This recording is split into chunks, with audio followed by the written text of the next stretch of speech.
Ntendeeza Kristo neebaza Katonda olw'ekirabo eky'obulamu ky'awadde ggwe wamu nange kubanga tukyasobola okwatula erinnya lya Kristo nti ye Mukama. Amannya nga bulijjo Mazima Kenneth, era njagala okusiima gwena atwala eddaala eri okwekkaanya ebintu eby'enjawulo ebigenda amaaso n'okubeera nga bisomesebwa okuviira ddala mu kigambo kya Katonda. Olunaku olwaleero njagala tubeere nga tutunulya ekitundu kyaffe ekyokubiri mu kitabo eky'Ebikolwa Batume essuula ey'e13. Mulundi ogwasookera ddala twekkaanya obumisani bwasookera ddala oba twekkaanyiza ddala okutumwa okwa Pawulo wamwateera ne Balunaba ne okubanga bagenda mu bitundu eby'enjawulo kubanga babuulira enjiri. Ne tutunula n'ebirala ebintu ebikulu ennyo ebikwata ku byafaayo eby'eggwanga erya Isirayiri, ebisuubizo Katonda bye yabasuubiza n'abantu ab'enjawulo bye yakozesa kubeera nga atuukiriza ddala ebyo bye yali yayogera eri abo abakadde ab'eggwanga erya Isirayiri. So twekkaanya ebintu eby'enjawulo Pawulo bye yatandikako okubanga ayogerera ddala nga anywereza ddala n'alaga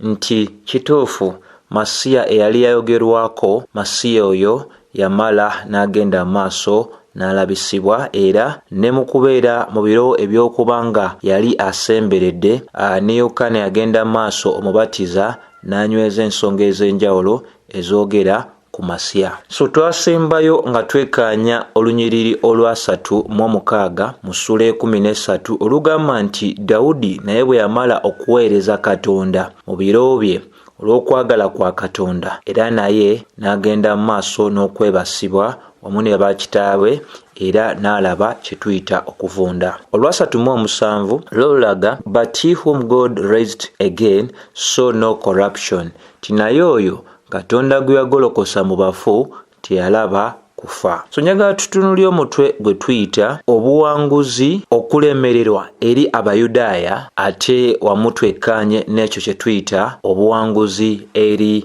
bannamawanga. Mu Luzungu tusobola okugamba a defeat with the Jews versus triumph with the Gentiles. So ebintu ebyo bikulu nnyo nnyini ddala nnyo nga twekkaanya ensonga zino zetugenda okuba nga tutunuulira. Nti newankubadde Pawulo yagenda maaso n'okutaanya ebintu eby'enjawulo ebyali biragira ddala nti ebyo byonna ebyali byayogerwa ku Kristo byali bimaze okubeera nga bituukirizibwa. Mu lunyiriri olwa38 Bayibuli etulaga nti kimanyibwe eri mmwe mwenna abasajja wamu n'abooluganda nti okuyita mu musajja ono ekisonyo eky'ebibi kubuulirwa okuyita mu musajja ono. So ssebo ne nnyabo awuliriza, omusajja ono ayitibwa Pawulo yali yatandiseko olugendo oluwanvu nnyini ddala ng'anywereza ddala ensonga ez'enjawulo ezisonga ku Mukama waffe Yesu Kristo ng'ayogera eri Abayudaaya n'abalaga nti mwabo bonna abasooka okulabisibwa mu mubiri bonna baafa ne baziikibwa ne batuuka n'okuba nga bavunda, n'abo Katonda byali awadde ebisuubizo eby'amaanyi nabo baamala ne bafa ne batuuka ku ddaala erivunda. Naye alaga nti okuyita mu muntu ono Kristo Yesu ekisonyiwo ky'ebibi kibuulirwa. So kino kikulu nnyo kyakubeera nga ffe tukola tutya twekkaanya. Ti Pawulo agenda mu maaso n'abagamba nti bassebo ne bannyabo, tewaliwo ngeri yonna yakubeera ng'omuntu afuna ekisonyiwo kye eky'ebibi okuyita mu muntu omulala wabula okuyita mu Kristo Yesu. Ebyawandiikibwa birambulukufu bulungi nti waliwo ebintu eby'enjawulo ebyakolebwanga mu ndagaano enkadde, newankubadde ebintu ebyo byakolebwanga nabyo mu byo temwali busobozi obujjawo ebibi by'abantu. Bonna abaabuulirwa enjiri y'okulokoka ne bwe bootunidde Ebikolwa Batume 2:38 Petero yayogera ng'agamba nti bannange mukyuke mubatizibwe mwe mwenna mu linnya erya Kristo Yesu olwo mufune ekisonyiwo kyammwe eky'ebibi. Ensonga y'emu gye tulaba mu Ebikolwa Batume essuula ey'okutaano olunyiriri olwa31 ng'egamba nti oyo Katonda gw'agulumiza ku mukono gwe ogwa ddyo okubeera omulangira ate era omulokozi okuwa okwenenya eri Isirayiri n'ekisonyiwo eky'ebibi. Bayibuli era tekomaawo etulaga mu Bikolwa by'Abatume essuula ey'ekumi olunyiriri lwa 43 kyeri oyo bannabbi bonna bajulira nga bagamba nti okuyita nti buli muntu yenna akkiriza mu linnya lye anaafuna ekisonyiwo eky'ebibi. Ebyawandiikibwa bingi tomooni ebiragira ddala nti ekisonyiwo ky'ebibi kibuulira okuyita mu linnya erya Kristo Yesu. Luka 2:47 egamba nti okwenenya n'ekisonyiwo eky'ebibi bibuulirwe okuyita mu linnya erya Kristo Yesu mu mawanga gonna okutandikira e Yerusalemi. Tetuluddeeyo ssebo ne nnyabo bw'otunulira Yokaana 1:29 Bayibuli etulaga nti olunaku olwaddako Yokaana alaba Kristo Yesu ng'ajja gy'ali n'agenda mu maaso n'okuba ng'agamba nti laba akaliga ka Katonda akakajjawo ebibi eby'ensi. Tetukomye kwolwo Bayibuli nambulufu bulungi ekimala Bakolinso 2:5-18 paka olwabirimu eritegeeza ng'egamba nti ebintu byonna bya Katonda eyatutabaganya wamu naye olwa Kristo Yesu era atuwadde obuweereza obw'obutabaganya. 19 nti ku lwakino Katonda yali mu Kristo ng'atabaganya ensi wamu naye nga tagibalya bibi byayo era atuwadde ekigambo eky'obutabaganya. Olwabiri kyeluva lugamba nti kaakano ffe tuli babaka aba Kristo Yesu olwa Katonda nga tubeegayirira era tusaba mmwe mu Kristo Yesu ku lulwe mubeere nga mutabaganyizibwa ne Katonda. Olwabirimu Bayibuli enyweza n'egamba nti kubanga afudde oyo atamanya kibi okubeera nga afuuka ekibi olwo tulyoke tufuuke obutuukirivu bwa Katonda. Nti ebyawandiikibwa bingi nnyo ebinyweza ensonga eraga nti ekisonyiwo eky'ebibi kiri mu linnya erya Kristo Yesu yokka. Tetuyinaayo muntu mulala, teriiyo Muyudaaya gw'ayina, teriiyo munnamawanga gw'ayina nga mwoyo bw'anaafuna kisonyiwo eky'ebibi bye wabula mu linnya erya Kristo Yesu lyokka. Ensonga lwaki bw'oba ojjukidde bulungi abantu abaagenda mu maaso n'okuwakanya ekkanisa ey'Abaroma mu myaka egy'olukumi-mu-ebitaano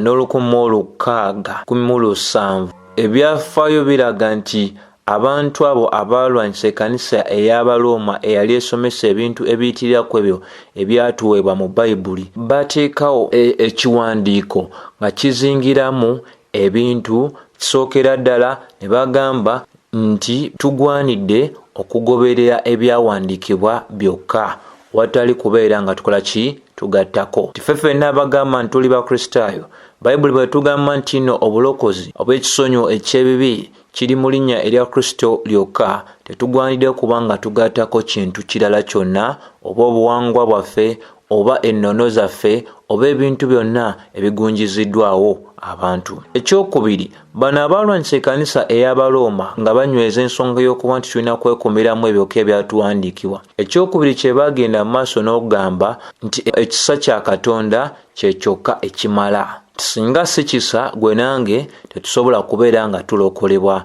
naye olw'ekisa kya Katonda obulokozi butuweereddwa lwa kisa. Ekyokusatu kye banyweza y'ensonga eyitibwa eya okukkiriza kwokka nti obulokozi bwaffe tetubufuna lwa bikolwa bye tukoze, obulokozi bwaffe tubufuna lwa kukkiriza mulimo Yesu Kristo gwe yakola. Ekyokuna y'ensonga eya Kristo yekka ekitegeeza nti Kristo tayongerwako, tetumugattako kino tetumugattako kiri, amalira ddala kubanga era omulimo gwe yakola teguliddibwamu, omuntu yenna kyagwanidde okukola kwe kumukkiriza. Ekyokutaano kye banyweza kye ky'ekitiibwa kya Katonda kye tuyita soli gloria deo nti ekitiibwa n'ettendo kiweebwe Katonda yekka. So ebyawandiikibwa bingi bitulagira ddala nti obulokozi bufunibwa okuyita mu kubeera nga tukkiriza mu linnya erya Kristo Yesu ng'olwo tumaze okuba nga twenenya ebibi byaffe. Bw'otunuulira Bebulaniya 9:22 egamba nti owatali kuyiwa musaayi tewali kisonyiwo eky'ebibi. Bebulaniya essuula y'ekumi enyweza olusookera ddala paka olw'okuminamunaana nti newankubadde waliwo ensolo ezaagendanga maaso n'okuweebwayo mu ndagaano enkadde naye obungi bw'ensolo ezaaweebwangayo temwalimu busobozi bwonna obwali busobola okuba nga bumalirawo ddala abantu okuba nga bajjukizibwa ebibi byabwe. Naye Kristo Yesu yalabisibwa omulundi gumu n'ajja n'amalawo ekibi. Butunulira ebyawandiikwa eby'enjawulo nabyo bigenda mu maaso n'okukkaatiriza ensonga y'emu.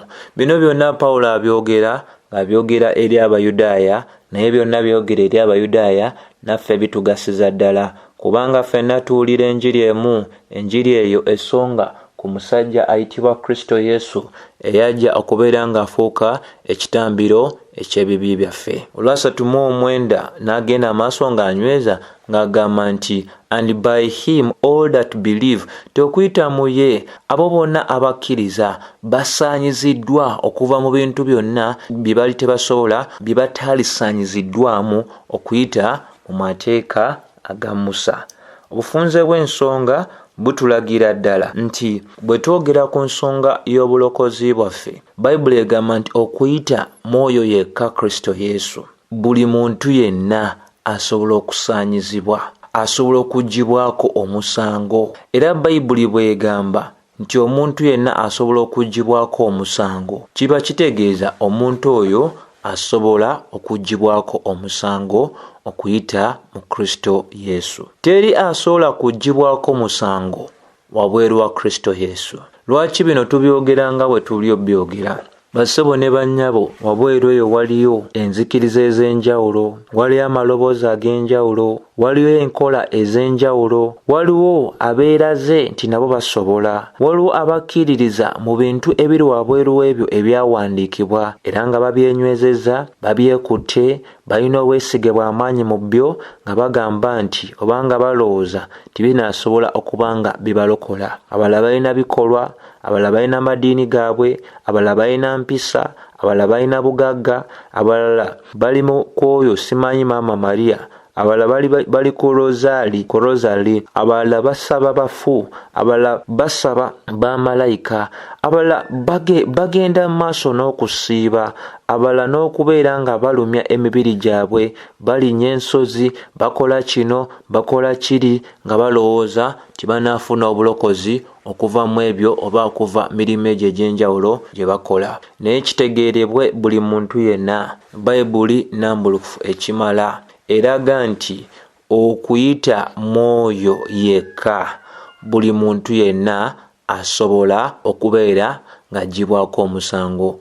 N'omusajja Bayibuli gweyogerako yali omwonoonyi omuwooza, yakkiriza nti mwonoonyi era n'ateeka obwesige bwe mu Kristo Yesu era n'abalibwa okubeera nga ye muki, nga ye mutuukirivu. Bassebo ne bannyabo, buno bukulu bw'ensonga. Tine ba Filipi 3:6 paka 9 enyweza ng'egamba, Pawulo awandiika ng'agamba nti singa oyogera ku kiruyi, singa oyogera ku kuyaayaana n'okuyiganya ekkanisa ne ku nsonga ey'obutuukirivu obuli mu mateeka, saaliko kyakunenyezebwa. Naye ebyo byonna ebyali eby'omuwendo gye ndi nabibala obutaliimu ku lwa Kristo Yesu.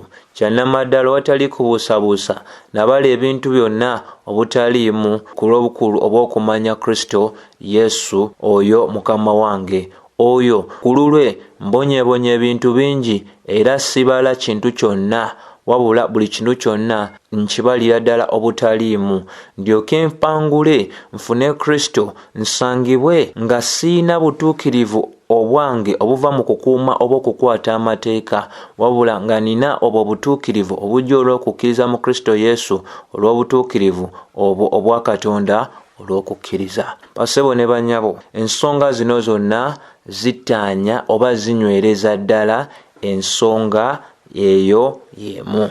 Kyova tulaba nti bw'oba weekkaanyiza Baebbulaniya 7:19 egamba nti kubanga amateeka tegayinaako kintu kyonna kye gaatuukiriza, naye okuleeta essuubi eryo mu lyo tusembera eri Katonda. Essuubi eryo si ddala essuubi ye Kristo Yesu. Mikwano mwe mwenna abali eyo abayinza okuba nga mulina ebintu eby'enjawulo bye muyinza okuba nga mwesiga oba nga mwekutte oba nga munywezezza nga mugamba obulokozi buli mu bino wammanga, bayibuli nzikaatirivu ekimala otulagira ddala titewaliiwo ngeri ndala yonna wabula okuyita mu Kristo Yesu. Singa mbadde naye ekintu ekirala kyemmanyi naye siina kirala kyemmanyi ng'ogyeko kino ekirambikiddwa mu byawandiikibwa nti Kristo Yesu okuyita mu ye buli muntu yenna asobola okubeera ng'agibwako omusango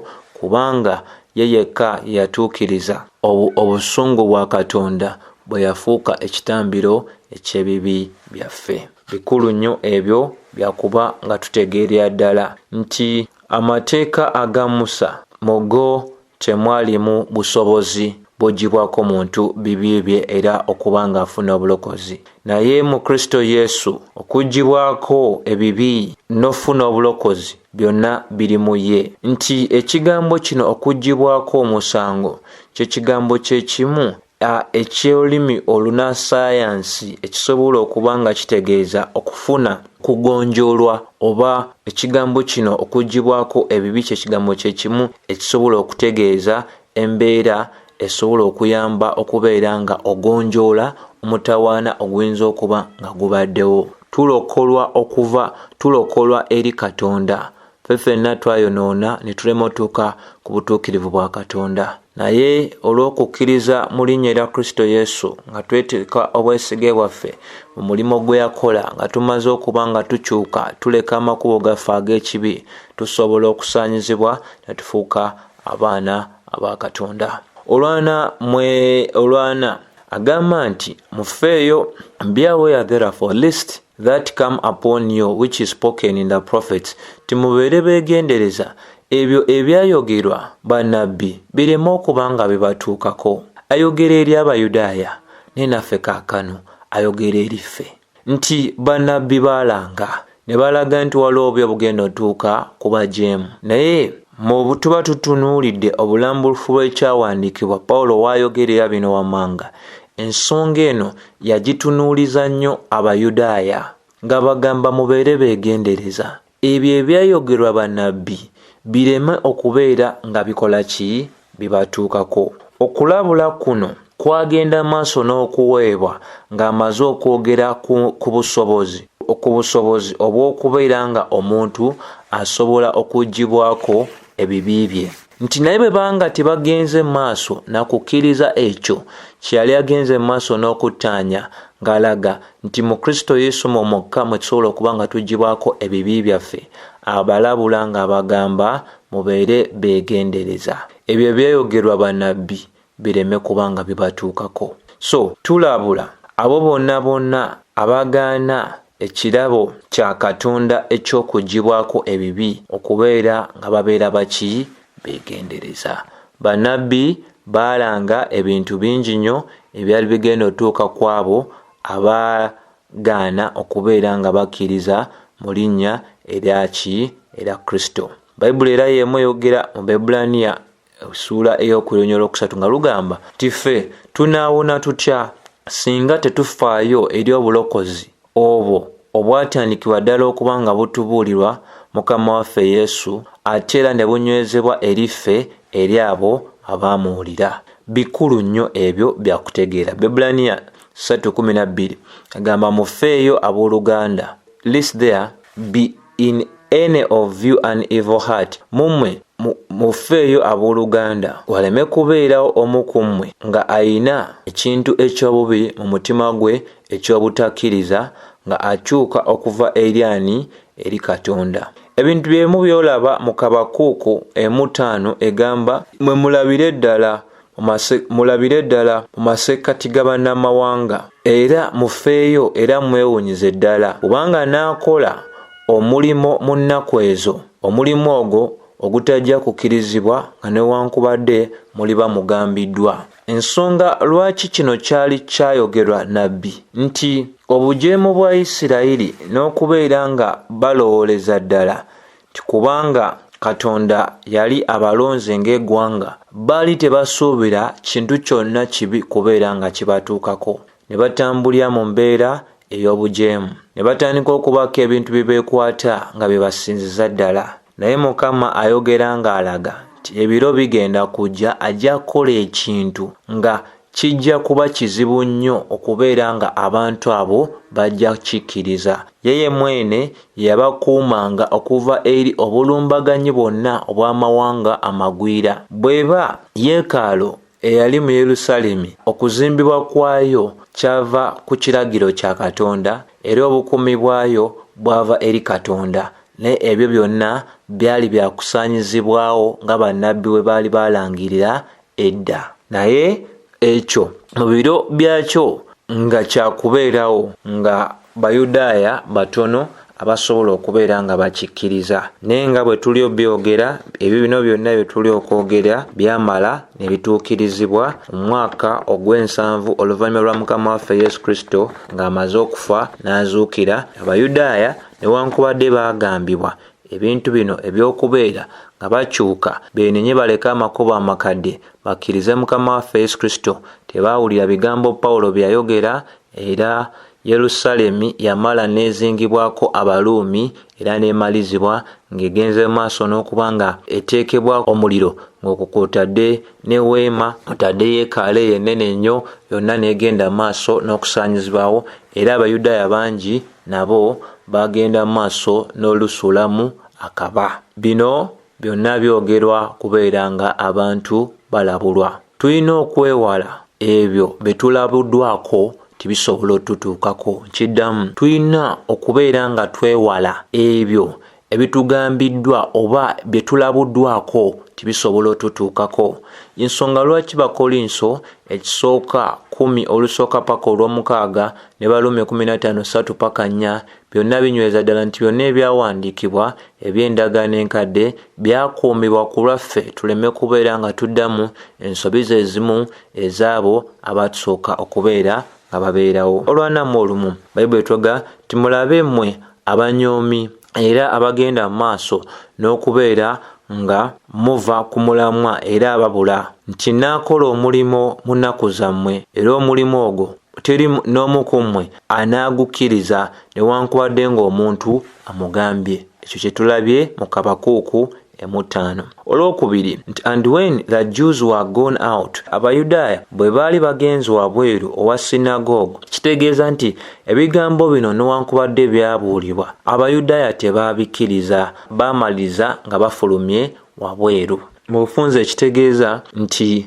baali tebakkiriza bye bagambiddwa nti weema eya Sulimaani n'ekibuga ekya Yerusaalemi byali byakokyebwa.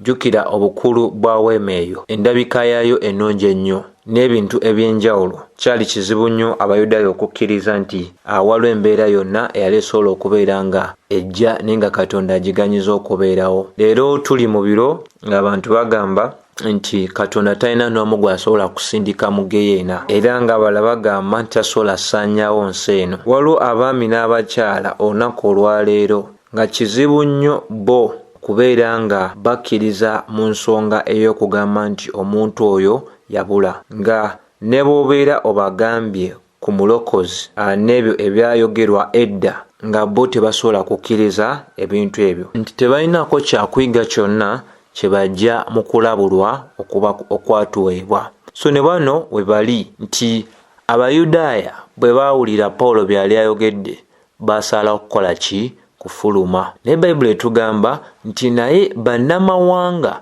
ne banoonya ebigambo ebyo ebyali bibuuliddwa eri bo Ssabbiiti eyali eddako, nti mu Bayudaaya mwalimu bannamawanga abaali bakyuka okuva mu nzikiriza zaabwe ez'obuwangwa bwabwe ne basalawo babeere nga bayingira mu sisitimu ey'Ekiyudaaya. Ebyo bikulu bya kutegeera nti newankubadde Abayudaaya bali baazira enjiri, naye bannamawanga baakola ki? Baanoonya okubeera nga bagenda mu maaso okubuulibwa ebigambo ebyo nate. Kyekyo kye ŋŋambye nti okulemererwa n'Abayudaaya nti byonna yabyogera naye baakola batya? Baagaana.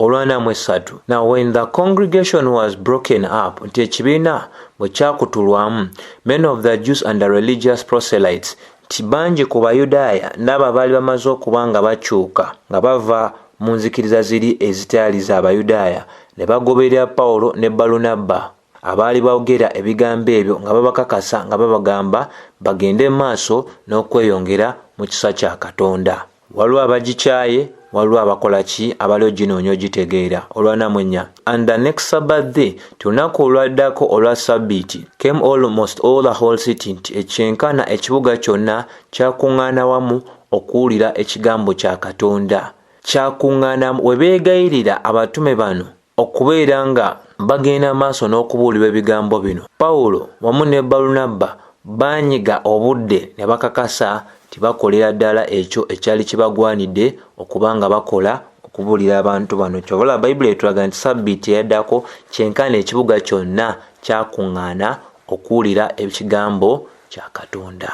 Pawulo ne Balunabba baafisaawo akadde ne basomesa abo abaali baagala okuba nga bawulira. Naye jjukira bulungi nti ekyo newankubadde baakikola, waliwo abaali tebali basanyufu. Olwana 5 nti naye Abayudaaya bwe baalaba enkumuliitu y'abantu ne bajjula ekiruyi n'obuggya ne boogera eby'ensonyi eri ebyo ebyali byogeddwa Pawulo nga bawakanya wamu ate era n'okuvvuula. Kiwulidde nti kino kikulu kya kutegeera. Okubuulira okw'amaanyi okw'enjiri kuleetera abantu bangi nnyo okubeera nga bava mu mbeera ekivaamu ebintu nga eby'okuyiganya oyo abagenze maaso n'abeera nga abuulira enjiri eyo. Waliwo abaami Bayibuli etulagira ddala mu Lwana 6 ti awo Pawulo ne Balunabba ne bagenda maaso n'okubeera nga bamerera ddala embavu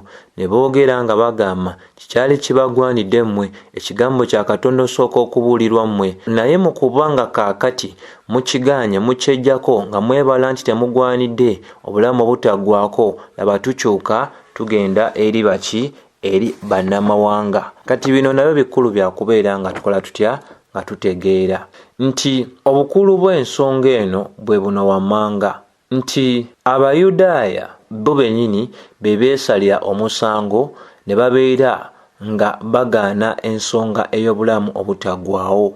Naye kyatuukawo kye kino wammanga nti mu bisuubizo bya Katonda enjiri yagiteekateeka okubeera nga bo bano bennyini be baali bagwanidde okubeera nga bakola batya bajuulira ddala ng'ababereberye. Bikolwa batume 13:26 enyweza, bikolwa batume 3:26 n'eddamu kye kimu, bikolwa batume 18:5, bikolwa batume 20:2, Matayo 10:6, Luka 2:47, Yokaana 4:22 egamba nti obulokozi bwabaki, enyweza neraga nti obulokozi bwabaki bw'Abayudaaya. Ezo zonna ennyiri zinyoza ebintu ebimu.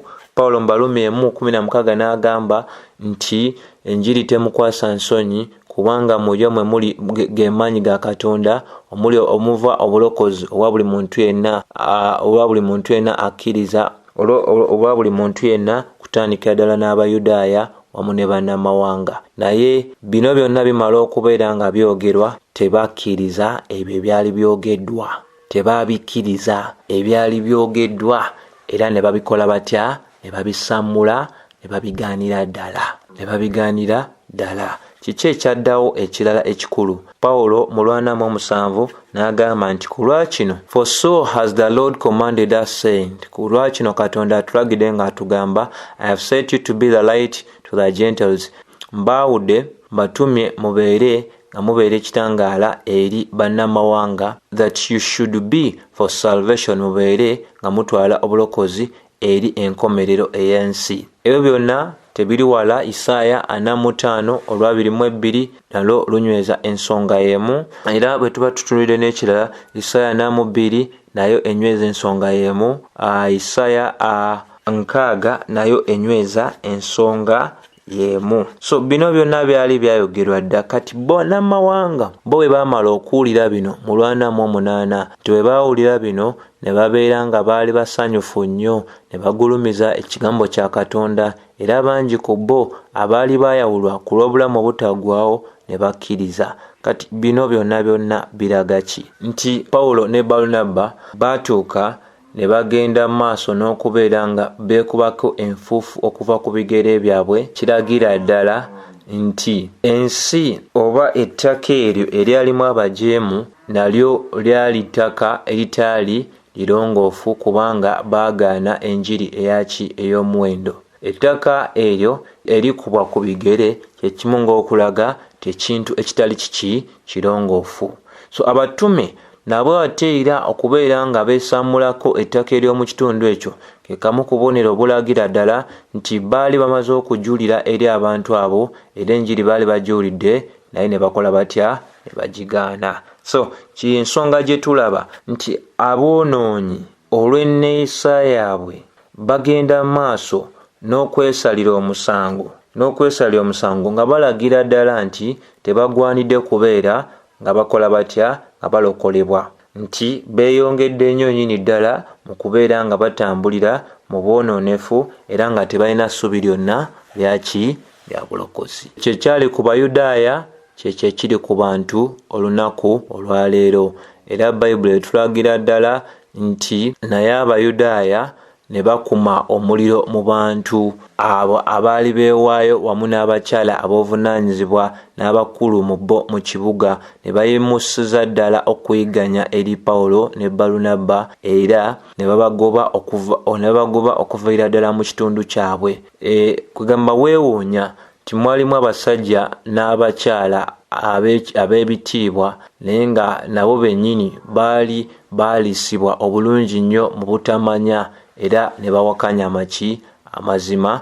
Ko bano kwe kwesamulako enfuufu ey'omu kitundu ekyo nga bagambira ddala ne bavaawo ne badda mu kitundu ekirala. Abakkiriza baasigala nga basanyufu nnyo era abayigirizwa baali bajuziddwa essanyu era wamu n'Omwoyo Omutukuvu. Twagamba nti ekibala ekisooka ddala eky'obulokozi ly'essanyu. Bw'obeera ng'osomye Basesalonika eragira ddala ensonga ezo zonna.